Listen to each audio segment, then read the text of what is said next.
दोस्तों नमस्कार, मैं हूं विनीता यादव।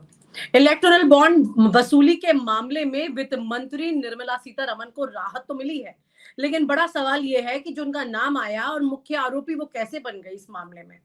कर्नाटक हाईकोर्ट ने भी फिलहाल 22 अक्टूबर तक इस पर रोक जरूर लगा दी है, लेकिन ये मामला दबने वाला नहीं है। ये मामला जिस तरह से बाहर निकल के आया है, उसने कई सारे सवाल खड़े कर दिए हैं कि कैसे इलेक्टोरल बॉन्ड के वसूली के मामले में निर्मला सीतारमण इन्वॉल्व रही है।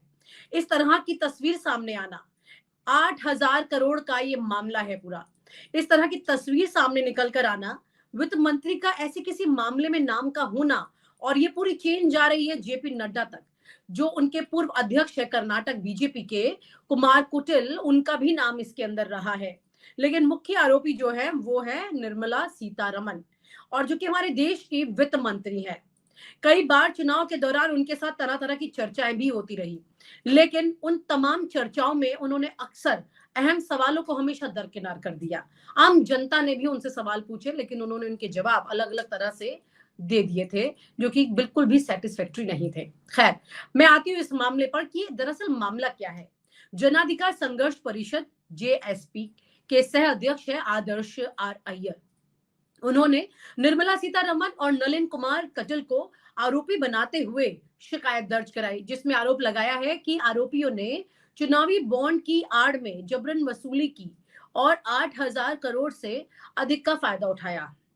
शिकायत में यह भी कहा गया कि निर्मला सीतारमण ने ईडी अधिकारियों की गुप्त सहायता ली और समर्थन के माध्यम से राज्य और राष्ट्रीय स्तर पर दूसरों के फायदे के लिए हजारों करोड़ की जबरदस्ती वसूली कर ली। आदर्श आर अय्यर के अनुसार चुनावी बॉन्ड की आड़ में जबरन वसूली का काम अलग अलग स्तर पर भाजपा के पदाधिकारियों की मिली भगत द्वारा ये हो रहा था, जिसमें जेपी नड्डा से लेकर यहाँ पर प्रदेश के जो पूर्व अध्यक्ष थे उनका भी नाम आया। बड़ा सवाल यह है कि किस तरह से इस पूरी स्थिति को आगे बढ़ाया गया था। लेकिन आपको याद दिला दूं कि चुनावी बॉन्ड योजना जो है, जिसे खुद उच्चतम न्यायालय ने फरवरी में रद्द कर दिया था, ये कहते हुए कि इसे सूचना के अधिकार और संविधान के तहत अभिव्यक्ति की स्वतंत्रता का उल्लंघन इसमें होता है। सुप्रीम कोर्ट ने उन्होंने पूरी लिस्ट भी मांगी थी चुनाव से पहले, अगर आपको याद होगा कि किस तरह से पूरी लिस्ट मांगी गई थी, और सुप्रीम कोर्ट ने चुनावी बॉन्ड योजना को एब्सोल्युटली इलीगल करार कर दिया था। और 15 फरवरी को एसबीआई को निर्देश भी दिया था कि आप अपनी पूरी की पूरी जो लिस्ट है, किसका बॉन्ड किसने कितना दिया, उसे पूरा साझा करें। और काफी देर हुई थी, चुनाव आयोग को वो देना था, फिर ऐसे करते करते काफी दिन उन्होंने लगा दिए थे। लेकिन जब पूरी ये लिस्ट सामने आई तो ऐसा लगा जैसे कि कोई न्यूक्लियर खुलासा हो गया हो। इस तरह की तस्वीर सामने थी। 12 अप्रैल 2019 से खरीदे गए बॉन्ड का पूरा विवरण जो है निर्वाचन आयोग को दिया गया था। न्यायालय ने आयोग को संबंधित विवरण 13 मार्च तक अपनी वेबसाइट पर प्रकाशित करने का भी निर्देश दिया था। अब बड़ा सवाल यहाँ पर यह उठता है कि निर्मला सीतारमण इसी पूरे मामले में किस तरह से घिर कर अब सामने आ रही है। हमारे साथ वरिष्ठ पत्रकार आनंद सहाय सर है, और सर के साथ चर्चा को आगे बढ़ाते हुए समझेंगे कि सर ये एक ऐसी स्थिति है जो हमारी इस जनरेशन में बहुत लोगों को नहीं भी पता होगा और पता होना चाहिए। क्या कभी इस तरह की परिस्थितियां देश के किसी वित्त मंत्री के साथ पूर्व में आई हैं सर? देश के वित्त मंत्री ने तो पहले इस्तीफा दिया है। जवाहरलाल नेहरू जी के वित्त मंत्री थे, उनको इस्तीफा देना पड़ा था। जीप स्कैंडल नाम की एक चीज हो गई थी। भारत सरकार जीप खरीद रही थी और वो कंस्ट्रक्टिव रिस्पॉन्सिबिलिटी के रूप में था। वो खुद प्रत्यक्ष रूप से उसमें नहीं थे इन्वॉल्व, लेकिन वो समय ऐसा था, आपको याद होगा लाल बहादुर शास्त्री जी भी जो रेल मंत्री थे, एक्सीडेंट हो गया था रेलवे में, तो उन्होंने स्वयं इस्तीफा दे दिया था, किसी के कहने की भी आवश्यकता नहीं हुई। उसी तरह से माधवराव सिंधिया सिविल एविएशन के मिनिस्टर थे, उन्होंने भी इस्तीफा दे दिया, कोई एयर एक्सीडेंट हो गया था। तो वो अब ये वो जो सिस्टम था, अब उस पर आज कोई चलने वाला नहीं है। अब तो बिल्कुल धृष्टता के साथ ये कहते हैं हम क्यों इस्तीफा दें, पहले ये सबूत लाओ, पहले वो सबूत लाओ, सिद्ध करो, जिसको अंग्रेजी में कंस्ट्रक्टिव रिस्पॉन्सिबिलिटी कहते हैं। चूंकि आप उसके हेड हैं उस पूरी मंत्रालय के, तो जिम्मेवारी आपकी बनती है कि आपके अंडर काम करने वाले लोगों ने अपना काम ठीक से नहीं किया है, तो इसके लिए जिम्मेवारी कहीं ना कहीं आपके ऊपर आके लगती है। भले ही जो पायलट हो या जो भी लोग इंचार्ज हो या जो ट्रेन के ड्राइवर हो, या किसी बैंक के मैनेजर हो, उनके ऊपर जिम्मेवारी जाएगी इवेंचुअली इन्वेस्टिगेशन में।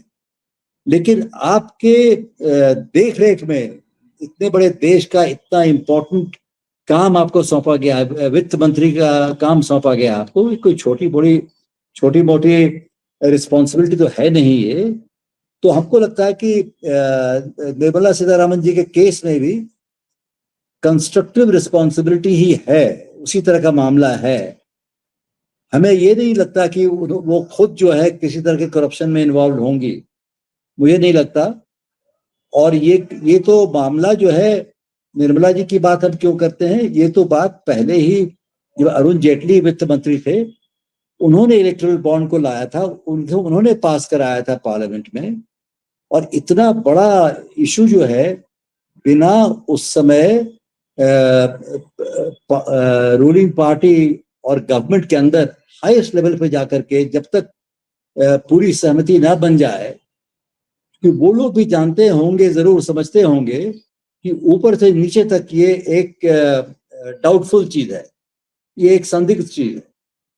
फिर भी आगे बढ़ के पार्लियामेंट में मेजॉरिटी का सहारा लेकर के आपने पास करवा दिया। और फिर बाद में आंखें खुली जबकि सुप्रीम कोर्ट ने इतने कड़े शब्दों में इसको क्रिटिसाइज किया है, उसको इलीगल कहा है, अनकॉन्स्टिट्यूशनल वगैरह कहा है, बड़े बड़े कठोर शब्दों का प्रयोग हुआ है उसमें।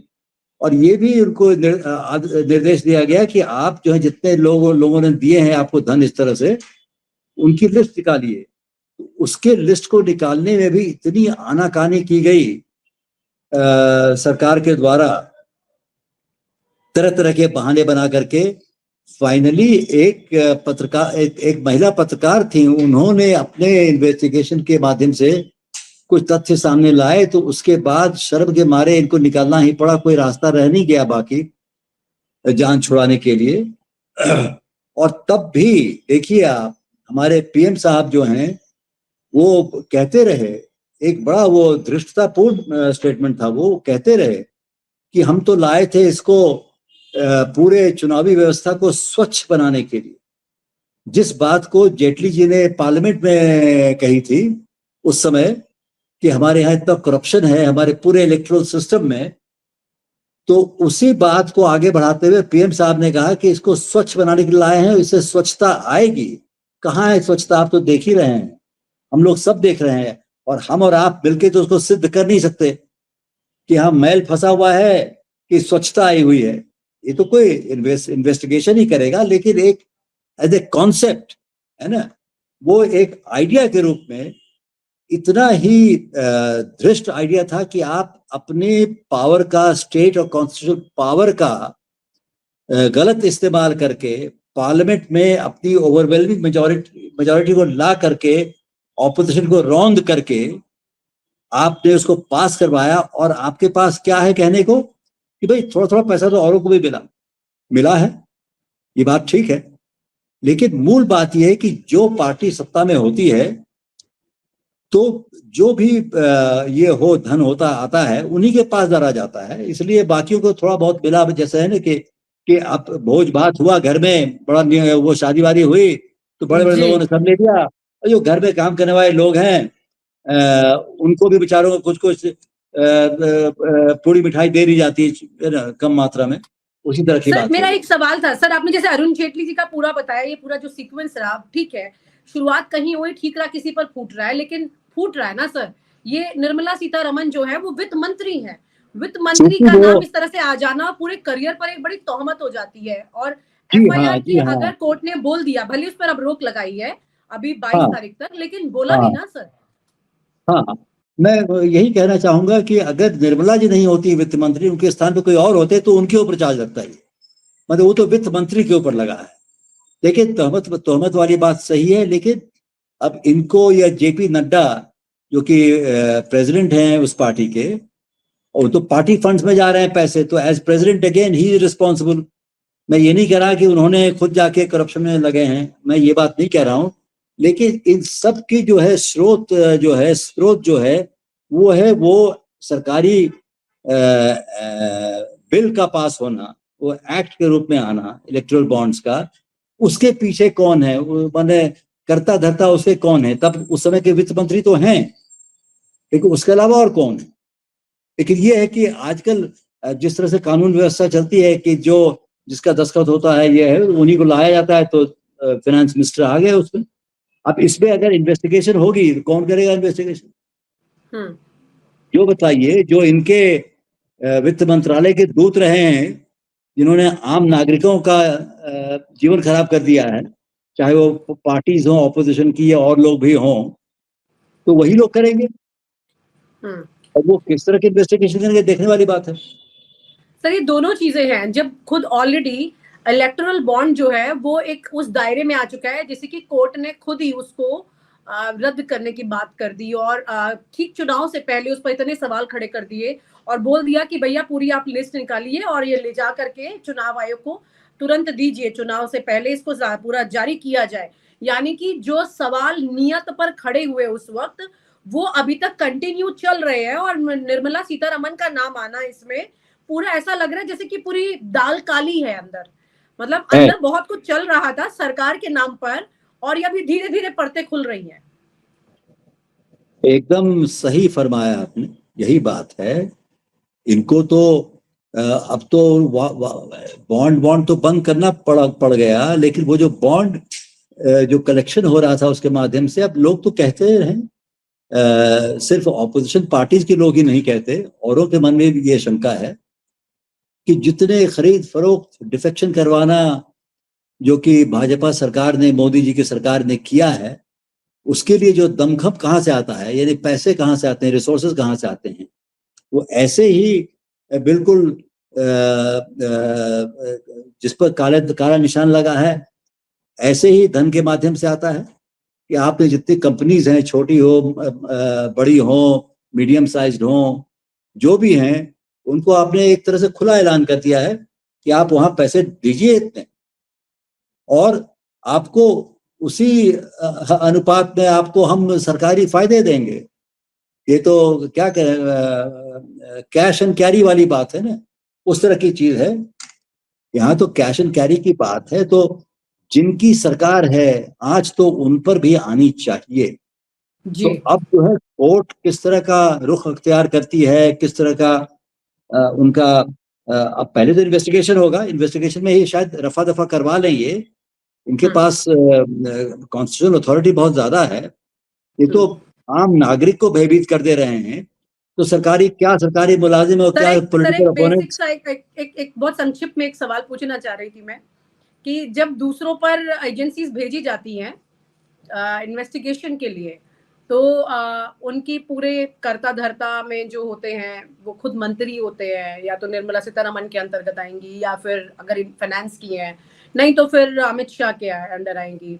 और यहाँ पर ऐसी कोई सिचुएशन आती है तो फिर इसका मतलब भी क्या रह जाता है जांच का, इस तरह के इन्वेस्टिगेटिव एजेंसीज का? आपको लगता है ये फेयरनेस है? इसका मतलब अंधेर नगरी चौपट राजा, ये वाली बात है, ठीक है।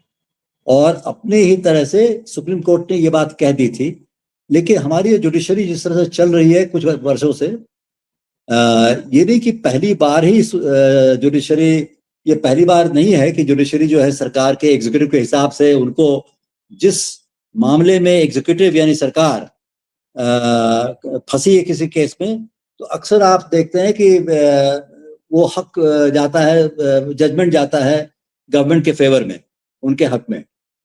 ये पहली बार नहीं हो रहा है, लेकिन अब जो है एक लगातार एक सिलसिला बन गया है।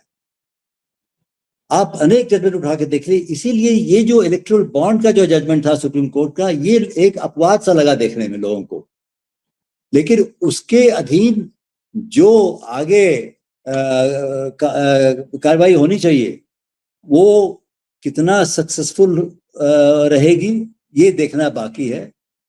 अब जो है पैसे इन्होंने डाल दिए, अब क्या पैसे हजम हो जाएंगे, या इनसे पैसे वापस वसूलवानों की वसूलने का भी कोई रास्ता कोर्ट निकाले, जुडिशरी निकाले, कि पैसे आपने 8,000 करोड़ 10,000 करोड़ जो भी एग्जैक्ट अमाउंट आप देख लीजिए, आप कहिए कि आपने पैसे लिए हैं इतने, वापस करिए, उसका भी तो एक कोई प्रावधान होना चाहिए। जी sir. I feel sorry for Nirmala Sitharaman. I do not think she's a corrupt person. मुझे नहीं लगता करप्ट, मैंने व्यक्तिगत रूप से सर करप्ट है। सर लेकिन कहते हैं ना कि कुछ गलत होते हुए देखना और चुप रहना भी उसमें दोषी होना होता है। हाँ हाँ, होता है, वो बात ठीक है, और यही बात जो है हमारे शास्त्रों में भी कही गई है। जी हिंदू शास्त्रों में भी इसी तरह की बात है, और खाली हिंदू शास्त्रों में नहीं, और धर्मों के शास्त्रों में भी, और पुराने जितने महान वो हैं, कहानियां हैं, ये सब लिखी गई हैं जी कि जो जो खामोश रहता है, कुछ वो होता भी गलत दोषी होता होता हुआ है। देखते हैं, वो भी कसूरवार है। वो ये भी भी बात कही कसूरवार है। जाती है, आम लोगों में ये बात कही जाती है। जी सर। सर बहुत-बहुत शुक्रिया आपका इस चर्चा में शामिल होने के लिए, क्योंकि ये बहुत सीरियस टॉपिक है और अभी सिर्फ शुरू हुआ है। इसकी चर्चाएँ शुरू हुई हैं, इसमें बहुत आगे तक बात जानी है। देखते हैं नहीं, आगे क्या होता है। आपको भी धन्यवाद। और ये जो है ये खाली अपने आप में रोचक मामला नहीं है, ये जी मामला सर। ऐसा है जिस पूरे हम एज नागरिक हम लोग जितने हैं, हम सबको हाँ, ध्यानपूर्वक देखना चाहिए ऐसी चीजों को। जी इससे सर। हम अपनी सिस्टम में क्या सही है क्या सही नहीं है, उसकी उसकी बारीकियों को हम समझ सकें, हम लीगल जी, आर्ग्यूमेंट्स जो हो रहे हैं कोर्ट में उनको समझ सकें, और जिस जी। तरह की दलीलें देती हैं पॉलिटिकल पार्टीज, चाहे ये पार्टी हो चाहे कोई और भी पार्टी हो, उसको भी हम हुँ। समझ सकें, तभी हम समझदार नागरिक बनेंगे। जी sir. Thank you so much sir. Thank you so much. और आप हमसे जुड़े रहने के लिए सब्सक्राइब करें YouTube पर, फॉलो करें ट्विटर पर और लाइक करें Facebook पर। और ज्यादा जानकारी के लिए आपको टाइप करना होगा सिर्फ न्यूज नशा।